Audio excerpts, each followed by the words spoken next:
Bueno, pues los próximos minutos los vamos a dedicar a hablar de la nutrición y del fútbol, ¿no? De nutrición oímos hablar continuamente en los medios de comunicación, en la calle, en el metro, y todo el mundo parece saber de nutrición, ¿no? Y de fútbol no digamos, porque creo que todos llevamos un seleccionador nacional dentro, ¿no? No sé hasta qué punto, pero bueno, creo que todos lo llevamos dentro. Y sin embargo, algo tan común, o que todo el mundo parece dominar tanto, como es la nutrición y el fútbol por separado, parece ser que no se traduce en conocimientos científicos tan profundos en la realidad, ¿no? Y eso es lo que vamos a intentar desarrollar a lo largo de esta charla.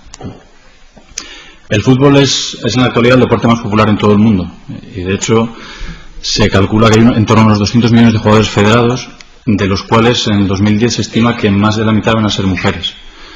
Es un colectivo también, si la información científica acerca de la nutrición y el fútbol es reducida, la nutrición y el fútbol en futbolistas femeninas es especialmente reducida. Pero es un colectivo realmente importante.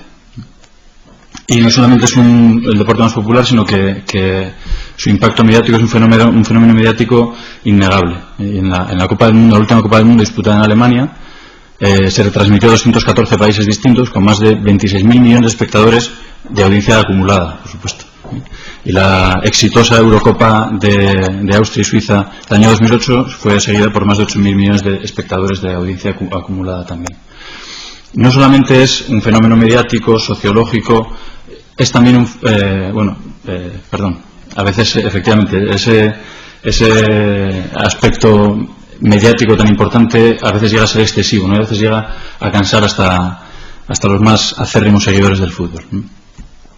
Pues no solamente es un fenómeno sociológico y mediático importante, sino que desde el punto de vista de científico, de las ciencias biomédicas, también es muy importante la bibliografía científica que se le dedica últimamente. El desarrollo de las ciencias del deporte, en cuanto al número de artículos, como se recoge ya en los últimos años, y sobre todo el número de citaciones, está creciendo, y el fútbol no es ajeno a este crecimiento. Las investigaciones relacionadas con el fútbol han ido creciendo en los últimos años, pero sí que es cierto que se han centrado en aspectos que no son estrictamente los relacionados con el metabolismo y la nutrición. La mayor parte de las investigaciones centradas en el fútbol se han centrado en la valoración de las demandas fisiológicas. Hay un artículo clásico del doctor Jens Vansbo del año 94 donde se valoran muy en profundidad las demandas fisiológicas del fútbol, que son extremadamente complejas. Pensad que durante un partido de fútbol se llevan a cabo más de 1000 actividades distintas. No solamente actividades distintas, sino también a intensidades distintas. Y que un futbolista realiza un cambio en el tipo o en la intensidad de la actividad cada 2 o 3 segundos, en promedio. Con lo cual la determinación de las demandas fisiológicas es extremadamente complejo. No es tan sencillo o tan aparentemente sencillo como pudiera ser un deporte continuo, como puede ser la natación o un deporte de fondo, una carrera de fondo. O sea que las demandas fisiológicas han recibido la mayor parte de la atención científica en el ámbito del fútbol. Pero también la determinación y la valoración de las características antropométricas de los futbolistas y de las capacidades fisiológicas de esos deportistas. El consumo máximo de oxígeno, el porcentaje de grasa, las proporciones corporales óptimas, etcétera, ¿no? Las características físicas y fisiológicas de los futbolistas. Y también los efectos de la suplementación de distintos tipos de productos sobre determinados parámetros del rendimiento, que también es una tarea extremadamente compleja porque objetivar el rendimiento en cualquier deporte, y en el caso del fútbol en particular, es especialmente difícil, ¿no? Y cuantificar la influencia de un determinado suplemento sobre un parámetro tan difícil de objetivar como es el rendimiento es especialmente complicado. A esto hay que añadirle también, si queremos añadir aún más complejidad, que las demandas fisiológicas y las características físicas y las capacidades fisiológicas varían según la posición que el futbolista ocupa en el campo.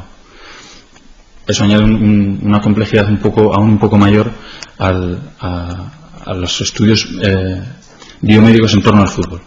Pues si bien la mayor parte de las investigaciones científicas, como digo, se han centrado en estos aspectos, la valoración de los hábitos alimenticios y la ingesta de nutrientes ha recibido mucha menor atención de la teóricamente esperada. No es que la bibliografía sea excesivamente escasa, pero no es tan apabullante como es en los otros ámbitos que acabo de mencionar. Y de hecho, como paradigma, hasta el año 2005, en el que el grupo de investigación de la doctora Ángeles Patterson de la Universidad de Oviedo, del que yo formaba parte en aquel momento, hasta el año 2005 no publicamos este artículo, no había ningún artículo de valoración del estado nutricional y de la ingesta de nutrientes en futbolistas españoles. Hasta el año 2005.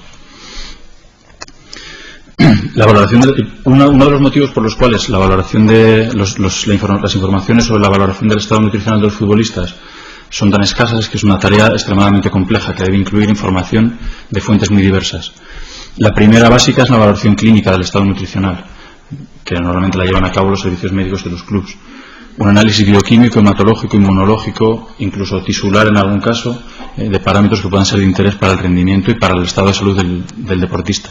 Determinación de la estructura y la composición corporal, utilizando habitualmente, en el caso de este deporte, la antropometría nutricional como técnica, aunque pueden utilizarse muchas otras. Valoración funcional. La valoración funcional del futbolista es también muy compleja. Las capacidades que están implicadas en este deporte son complicadas. Suelen utilizarse test de valoración de esfuerzo en laboratorio, pero también que son mucho más prácticos y desde el punto de vista del staff técnico que rodea al fútbol, son mucho más prácticos los test de campo, test de valoración de velocidad, test de valoración de salto, test de valoración de resistencia intermitente, que es una de las capacidades fundamentales de un futbolista. La valoración de estado nutricional también debe incluir una valoración evidentemente cuantitativa de la dieta e información complementaria a través de cuestionarios que permitan conocer las preferencias y aversiones alimentarias, el entorno social en el que se mueve ese deportista, factores que influyen en último término en la valoración cuantitativa de la dieta. La mayor parte de las investigaciones sobre los hábitos alimenticios de los futbolistas se han centrado casi exclusivamente en la valoración cuantitativa de la dieta y la determinación de la estructura y la composición corporal. Y hay muy pocos estudios en los que se haya valorado el estado nutricional completo de futbolistas. Y es especialmente reducida la información disponible, como decía, en mujeres futbolistas. De hecho, el primer artículo del que tengo constancia a nivel internacional en futbolistas mujeres se publicó en el año 2003. Y que yo tenga en mi poder ahora mismo, hay 5 o 6 publicaciones sobre hábitos alimenticios de mujeres futbolistas. Lo digo por animar, si alguien tiene interés en investigar, pues es un campo que todavía está muy abierto para la investigación. Y aunque hay pocos artículos y no todos valoran de forma completa el estado nutricional, sí que todos coinciden en que la ingesta de nutrientes, en particular de hidratos de carbono y de lípidos, no se ajusta a las recomendaciones establecidas en este caso para futbolistas, que son recomendaciones un poco especiales. En la revisión bibliográfica de las publicaciones sobre este tema, en la ingesta de hidratos de carbono expresada en gramos por kilo de peso corporal, varía en torno entre 4,2 y 5,6 gramos por kilo de peso corporal. Y hay un estudio en particular con unas características un poco especiales en el que la ingesta de hidratos de carbono se registra que es de 8,3 gramos por kilo de peso corporal, pero es una excepción. El resto de las publicaciones se mueven en torno a 4,2, 5,6 gramos por kilo de peso corporal, muy lejos de las ingestas recomendadas para este colectivo. Esas ingestas recomendadas que recojo ahí son unas ingestas recomendadas bastante recientes, publicadas por el grupo de Louise Burke, de una investigadora en nutrición y deporte muy afamada, australiana, que divide los futbolistas en jugadores móviles, es decir, que llevan a cabo muchas actividades fundamentalmente de tipo aeróbico durante el partido, para los cuales la ingesta recomendada de hidratos de carbono es más alta, entre 7 y 12 gramos por kilo de peso, y jugadores menos móviles, para los cuales la ingesta de hidratos de carbono recomendada es un poco menor. En cualquier caso, los valores recogidos, como digo, en la bibliografía están bastante lejos de estos valores para la mayor parte de los estudios. Y la ingesta de hidratos de carbono expresada en porcentaje de energía, la recogida en la bibliografía varía entre 45 y 55% de las calorías, mientras que la ingesta recomendada está por encima del 55% de las calorías. Una vez más, la ingesta de hidratos de carbono coinciden todos los artículos sobre el tema en mostrarla como inadecuada en este colectivo. Y algo parecido pasa con la ingesta de lípidos. Se recoge entre 30 y 38% de las calorías, mientras que la ingesta recomendada es por debajo del 30%.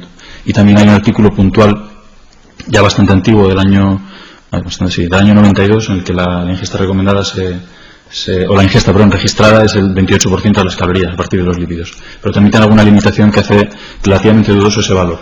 Por eso lo pongo entre paréntesis.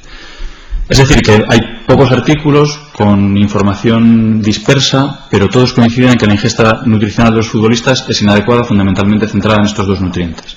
Y muchos de ellos también coinciden en apuntar si es necesario o no es necesario diseñar una intervención nutricional. La mayor parte de ellos coinciden en que es necesario diseñar una intervención nutricional. Diseñar una intervención nutricional es muy complejo y no basta solamente con la información que tenemos disponible. Tenemos información sobre la ingesta de nutrientes. No tenemos información sobre qué factores influyen en la ingesta de nutrientes de ese colectivo. Por lo tanto, diseñar una intervención nutricional solo sabiendo la cantidad de nutrientes que come una población es un poco arriesgado, un poco osado, en mi opinión. Tenemos que recoger información mucho más completa que nos permita saber esa ingesta de nutrientes inadecuada a qué se debe, qué factores dietéticos, sociales, preferencias y aversiones alimentarias, demandas fisiológicas del deporte están influyendo en que esa ingesta de nutrientes sea inadecuada, de manera que podamos orientar la intervención nutricional en un sentido u otro. Y así hay 3 aspectos que deberían valorarse complementariamente a la ingesta de nutrientes estrictamente cuando se hace una valoración del estado nutricional de un futbolista. Y es, primero, la influencia de las preferencias y aversiones alimentarias, no solo en la selección de alimentos, sino también en la ingesta de nutrientes. Valorar las posibles diferencias en la ingesta de nutrientes asociadas a la posición que el futbolista ocupa en el campo, teniendo en cuenta, como comentaba anteriormente, que las demandas fisiológicas varían según la posición que ocupa en el campo el futbolista. Y tercero, valorar si el hecho de que un futbolista siga un menú abierto en el que pueda elegir los alimentos le lleva a una ingesta inadecuada de nutrientes, valorar por contrapartida si establecemos un menú prefijado, si ese menú prefijado permite corregir los hábitos inadecuados de ese futbolista. Es decir, valorar la ingesta de nutrientes de ese futbolista en una situación en la que los menús están prefijados y la capacidad de selección voluntaria es más pequeña. Por ejemplo, esta situación la encontramos en una situación de concentración previa o posterior a un partido de competición. Toda esta información deberíamos recogerla, sumarla a la valoración de la ingesta de nutrientes, ver qué es lo que está influyendo en una ingesta inadecuada de nutrientes y orientar de esa manera la intervención nutricional. Sin esta información previa, la intervención nutricional probablemente sea un fracaso. De hecho, solamente que yo sepa, hay un artículo en Nutrición y Futbolistas en el que se haya valorado, en el que se haya aplicado, implementado un programa de intervención nutricional. Curiosamente, es en mujeres futbolistas. Hay 5 o 6 artículos, como os digo, y uno de ellos es uno de los más completos que hay en valoración del estado nutricional de los futbolistas. Aplican un programa de intervención nutricional. Pero es un diseño un poco peculiar. Aplican un programa de intervención nutricional a un colectivo que tiene una ingesta de nutrientes, sobre todo hidratos de carbono, óptima. No sé cuál es el objetivo de la intervención nutricional que pretendían optimizar. Y además, como consecuencia de la aplicación de ese programa de intervención nutricional, la ingesta de hidratos de carbono disminuye. Es una valoración un poco sui generis probablemente. No tenemos esa información en cuanto a futbolistas varones, ¿no? Sí que en nuestro grupo de investigación hemos valorado estos aspectos y el primero de ellos, por ejemplo, la influencia de las preferencias y aversiones alimentarias, sí que lo hemos publicado de forma relativamente reciente y lo vamos a comentar a continuación. Vamos a ver entonces la influencia de las preferencias y aversiones alimentarias en la ingesta de nutrientes y la selección de alimentos en un colectivo de futbolistas, en este caso futbolistas adolescentes de alto nivel. Este es el título y los autores del artículo que os comentaba anteriormente. Es el único artículo del que tenemos constancia en el que se haya valorado la influencia de las preferencias y aversiones alimentarias en la ingesta de nutrientes y la selección de alimentos en cualquier colectivo de deportistas, no solo futbolistas. No hay ningún otro artículo en el que se haya valorado la influencia de este parámetro en la selección de alimentos y la ingesta de nutrientes en este colectivo. Sí se ha valorado en otros colectivos, en mujeres embarazadas, en población general, en militares, pero no en el colectivo de futbolistas. Sí que tenemos en prensa otro artículo de hábitos alimenticios e ingesta de nutrientes en deportistas de disciplinas de combate, en el que valoramos, entre otras cosas, también este aspecto, ¿no? Pero en el caso de los futbolistas, la primera publicación y la única que existe hasta el momento de influencia de las preferencias y aversiones alimentarias en la ingesta de nutrientes es esta. El objetivo, o los objetivos, mejor dicho, de este estudio fue, por una parte, hacer una valoración general de los hábitos alimenticios y la ingesta de nutrientes en este colectivo, que eran, como os digo, futbolistas adolescentes de alto nivel, y analizar sobre este colectivo la influencia de las preferencias y aversiones alimentarias. Los sujetos que participaron eran 22 futbolistas varones, pertenecientes a las categorías inferiores de un equipo de primera división, con edades comprendidas entre 14 y 16 años, 5 de ellos integrantes de la selección española, integrantes habituales de la selección española sub-17, que llevan a cabo 4 sesiones de entrenamiento a la semana de 2 horas de duración cada una. Valoramos la composición corporal utilizando la antropometría nutricional, ajustándonos a las recomendaciones de la bibliografía que se recoge en la diapositiva. Valoramos la dieta mediante el método de doble pesada y mediante un cuestionario de frecuencias de consumo alimentario. Y les aplicamos un cuestionario de aspectos sociales, hábitos y actitudes, en el cual se incluía la valoración de las preferencias y aversiones alimentarias, inspirado en o adaptado del utilizado por Carmen Pérez Rodrigo en el estudio Anki. Lo que recogemos en esta tabla es los resultados de la ingesta de nutrientes, los valores recomendados y el porcentaje de individuos por encima y por debajo de esos valores recomendados. Y lo que observamos es que la ingesta de hidratos de carbono, tal y como coincide con las observaciones de otros autores, la ingesta de hidratos de carbono es mucho menor de la recomendada, y no solo es que sea mucho menor, sino que es mucho menor en todos los individuos. El 100% de los individuos tiene una ingesta de hidratos de carbono expresada en porcentaje de energía por debajo de la ingesta recomendada. Y por su parte, los lípidos y el colesterol, el 100% de los individuos muestran una ingesta de lípidos expresado en porcentaje de las calorías, en porcentaje de energía, por encima de los valores recomendados. Lo que recogemos en esta tabla, por otra parte, es la frecuencia de consumo de alimentos. Los datos obtenidos para esta tabla proceden de la valoración de la ingesta dietética mediante el método de doble pesada. Pero os había comentado también que valoramos la dieta mediante un cuestionario de frecuencias de consumo alimentario, y son los datos que se recogen en esta tabla. El grupo pan, cereales, arroz, pasta, patatas, que son el grupo que aporta la mayor parte de los carbohidratos en la dieta habitualmente, tenía una frecuencia de consumo menor de la recomendada, mientras que los grupos de carnes y derivados cárnicos y dulces y bollería mostraron una ingesta bastante más alta. Es muy llamativo el de carnes y derivados cárnicos, con una frecuencia de consumo de 10,7 raciones a la semana. 10,7 raciones a la semana frente a las 3 o 4 raciones recomendadas. Es muy llamativo. Y bueno, por supuesto el de dulces y bollería con 3 raciones al día cuando el consumo recomendado es ocasional. Esta tabla es un poco más compleja y lo que recogemos es la proporción de la ingesta de energía, proteínas, hidratos de carbono, lípidos, colesterol y fibra que aportan cada uno de los grupos de alimentos que se recogen en la primera columna. Es decir, el pan aporta el 17% de las calorías totales ingeridas por ese colectivo. Los dulces y la bollería aportan el 8% del total de las proteínas ingeridas por ese colectivo. Eso es lo que quiere recoger esta tabla. Es decir, que los grupos de alimentos que aportan la mayor parte de los hidratos de carbono de la dieta, que son el pan, los cereales, las patatas y la pasta, en conjunto apenas aportaban el 25% del total de las calorías de la dieta. De esa manera es muy difícil que el aporte de hidratos de carbono de la dieta sea elevado. Y por su parte, los dulces y la bollería y la carne y los derivados cárnicos, a pesar de ser solo dos grupos, aportaban el 26% del total de las calorías. Y de ahí el consumo excesivo de lípidos que observábamos en este colectivo. Y en cuanto a las preferencias y versiones alimentarias, el cuestionario que les pasamos a los deportistas consistía en estos 15 grupos de alimentos que se recogen ahí, y les pedíamos que los ordenasen en orden de mayor preferencia a menor preferencia. Les pedíamos que los ordenasen, de manera que lo que hicimos a posteriori fue agrupar aquellos grupos de alimentos que se puntuaban entre 1 y 5 como preferencia, los que se puntuaban entre 6 y 10 como indiferente y los que se puntuaban entre 11 y 15 como aversión. Y así lo que observamos es que la carne y los derivados cárnicos y la pasta son los alimentos favoritos. El 83% de los jugadores evaluados le daba una puntuación entre 1 y 5 a la carne y los derivados cárnicos, mientras que el 82% le daba una puntuación entre 11 y 15 a las verduras. No es sorprendente, pero bueno, tenemos una confirmación en este colectivo que no es muy diferente a la población general. Tenemos más o menos las mismas preferencias, o tienen, mejor dicho, las mismas preferencias y las mismas aversiones que tenemos los demás. Y así observamos que la pasta, las patatas, el pan, que son algunos de los alimentos cuyo consumo era más bajo, era menor del recomendado, pero que probablemente debería ser más alto, esos son los alimentos preferidos. Curiosamente, de sus alimentos preferidos no es de lo que más consumen, que son la pasta, las patatas, el pan. Consumen más del grupo de carnes y derivados cárnicos, que es otro de sus grupos favoritos, y sin embargo no encontramos una relación en ninguno de los casos, ni entre las carnes y derivados cárnicos, ni en la frecuencia de consumo con respecto a las preferencias y aversiones alimentarias.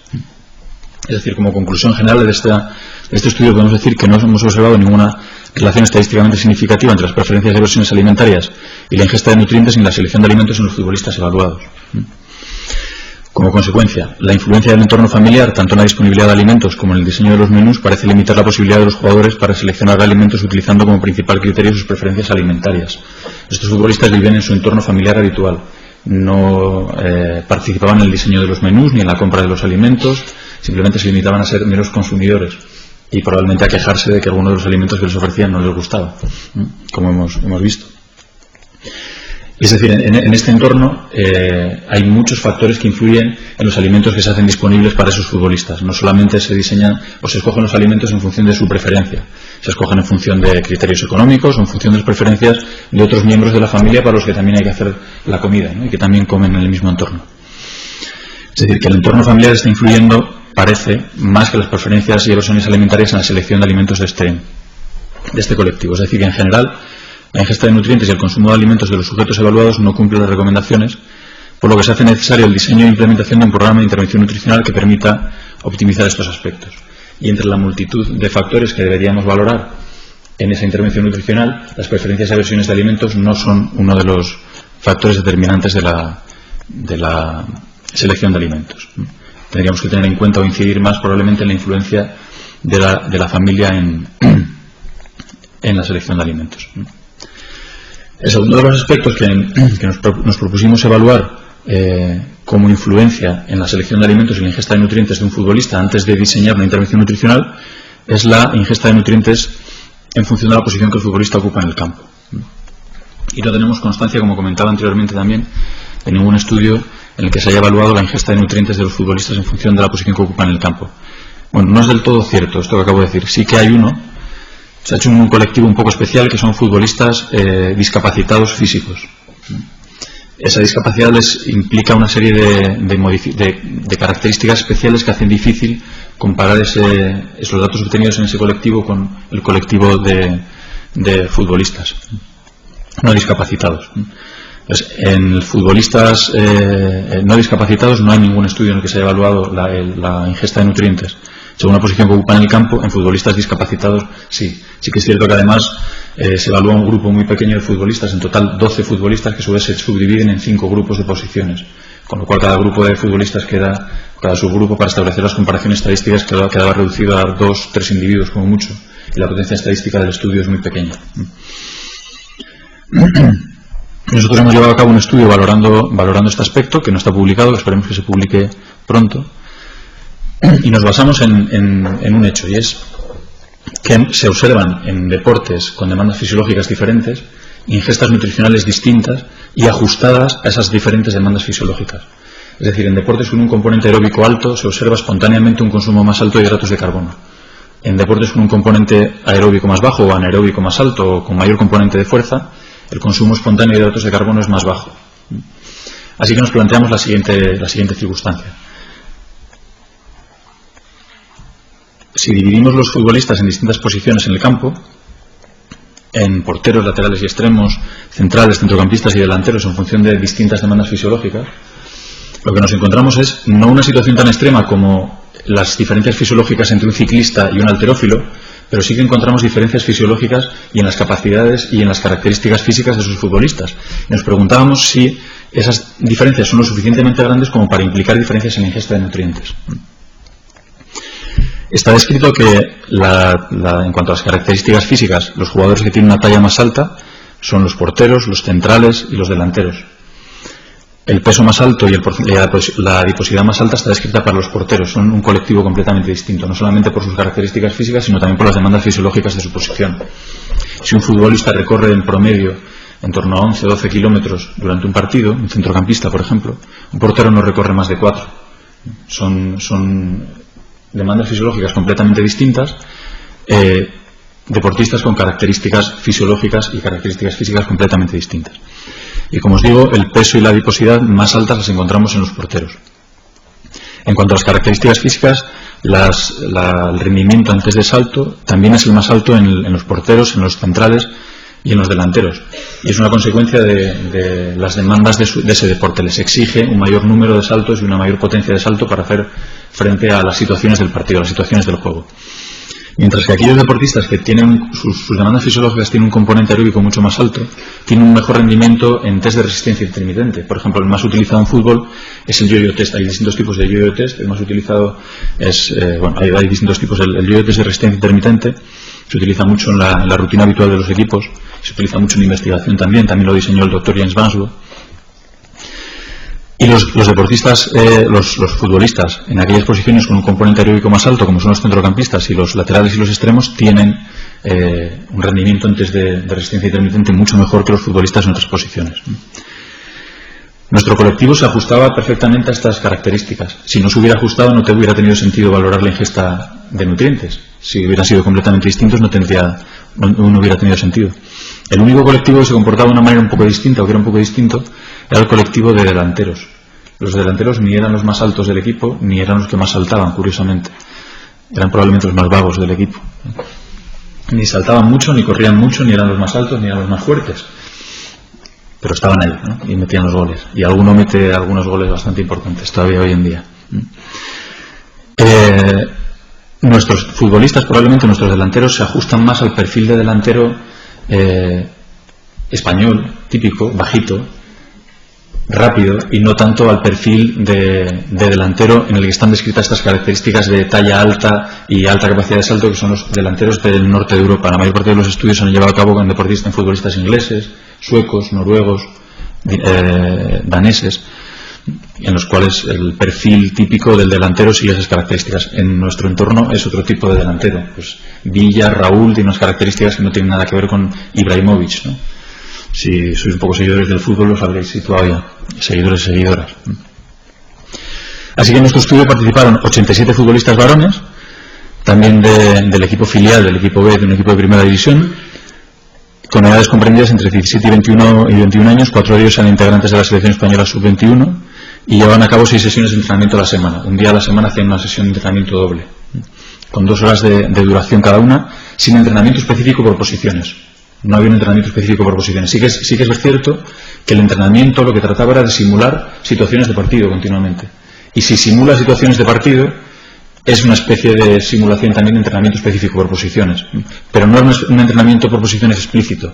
Era implícito en el tipo de actividades que se llevaban a cabo en el entrenamiento.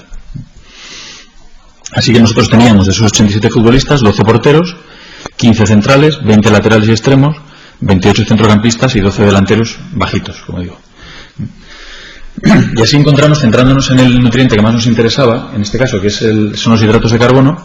La ingesta de hidratos, lo que tenemos recogido en la gráfica que veis en la izquierda, es la ingesta de hidratos de carbono expresada en gramos por kilo de peso corporal para los deportistas en las distintas posiciones. P corresponde a porteros, LI laterales y extremos, DC defensas centrales, C centrocampistas y D delanteros. Y en la gráfica de la derecha se recoge la ingesta de hidratos de carbono expresada en porcentaje de energía, también para las mismas posiciones. Y lo que observamos es que sí que hay un cierto perfil diferente en la ingesta de hidratos de carbono en función de la posición que el futbolista ocupa en el campo. Aquellos futbolistas que ocupan posiciones con un componente aeróbico más alto, como vimos que eran los laterales extremos y los centrocampistas, tienen una ingesta de hidratos de carbono más alta, tanto expresada en gramos por kilo de peso como en porcentaje de las calorías, que futbolistas que ocupan posiciones con un componente aeróbico más alto, como son los porteros, como vemos en la primera de las gráficas. La ingesta de hidratos de carbono en gramos por kilo de peso corporal de los porteros es de 4 gramos por kilo frente a los 5 gramos por kilo de los laterales y extremos, o los 4,6 gramos por kilo de los centrocampistas. Y en la ingesta de hidratos de carbono expresada en porcentaje de las calorías ocurre 3/4 partes de lo mismo. La ingesta de hidratos de carbono de los laterales y extremos y de los centrocampistas es más alta que la de los defensas centrales, que es una posición con un componente anaeróbico mucho más alto, con un componente de fuerza mucho más alto. Son diferencias significativas estadísticamente, pero puede que no sean dietéticamente significativas. De hecho, algo que llama la atención de la ingesta de hidratos de carbono gramos por kilo de peso es que aunque sea diferente, aunque la ingesta de los laterales y extremos sea más alta, aún así sigue siendo baja. Comen más hidratos de carbono, pero aún así comen pocos. Bueno, pues es un dato más. Necesitábamos más información para saber realmente cuáles son los hábitos alimenticios de estos futbolistas, y lo que nos planteamos valorar es cuál era el porcentaje de energía y el porcentaje de hidratos de carbono que aportaban cada uno de los grupos de alimentos mayoritarios que conforman la dieta. Y así lo que observamos es, en este caso, que el 17% de la energía consumida por los porteros la aportan los lácteos y derivados, por ejemplo, o que el 10% de los hidratos de carbono consumidos por los laterales y extremos lo aportan los lácteos y derivados. Esto es lo que recoge esta tabla.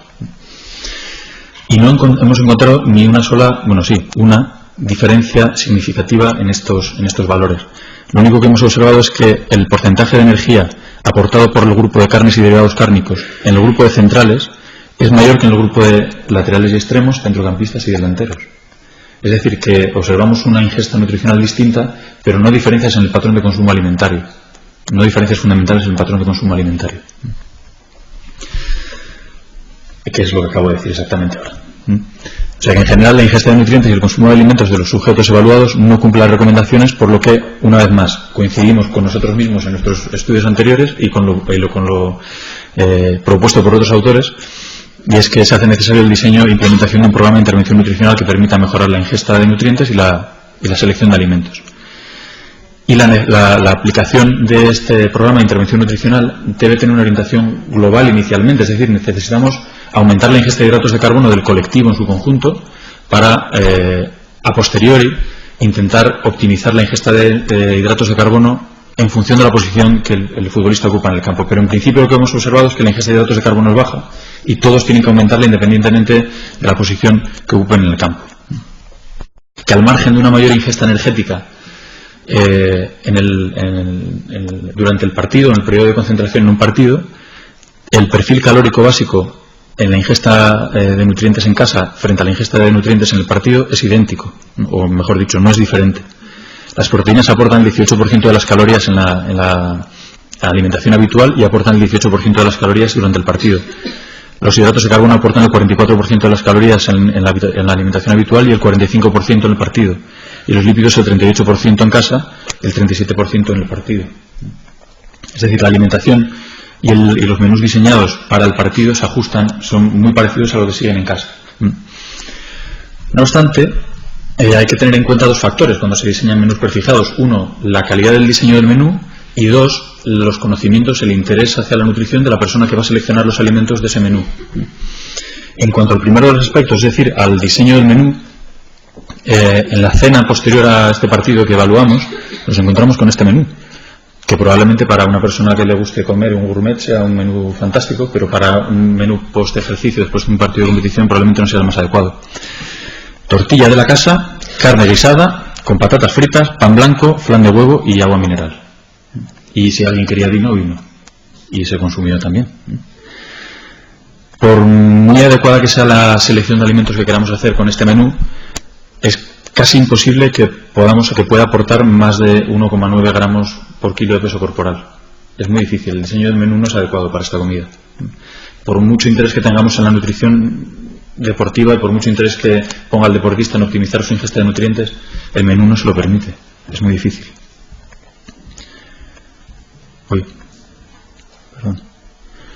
Otro aspecto importante, como digo, es la selección de... Vamos a verlo aquí mejor. La influencia de la selección los criterios de selección que tenga el propio futbolista. Y lo que recogemos en esta diapositiva es la variabilidad o los datos correspondientes a dos individuos que estaban comiendo el mismo menú. Este es el menú de mediodía, el anterior que vimos era el menú de la cena. Los valores correspondientes a dos individuos que siguieron el mismo menú pero hicieron elecciones de alimentos un poco diferentes. El primero de los individuos, el porcentaje total de las calorías aportado por los macronutrientes en esta comida fue del 13% de las proteínas, el 22% de los lípidos y el 65% de hidratos de carbono. Es decir, hizo una elección muy correcta. Pero sentado a la misma mesa con él, siguiendo el mismo menú, un compañero suyo hizo una elección un poco menos acertada y el aporte de energía por parte de las proteínas fue del 22% de las calorías, de lípidos el 32% y de hidratos de carbono el 45%. Es decir, que no solamente juega en los menús prefijados el propio diseño del menú, sino luego la selección que hagan de ellos los propios futbolistas. Es decir, tanto los menús disponibles como el comportamiento alimentario de los futbolistas no variaron durante el partido con respecto a la alimentación en casa, a excepción del aumento que os comentaba en la ingesta de energía.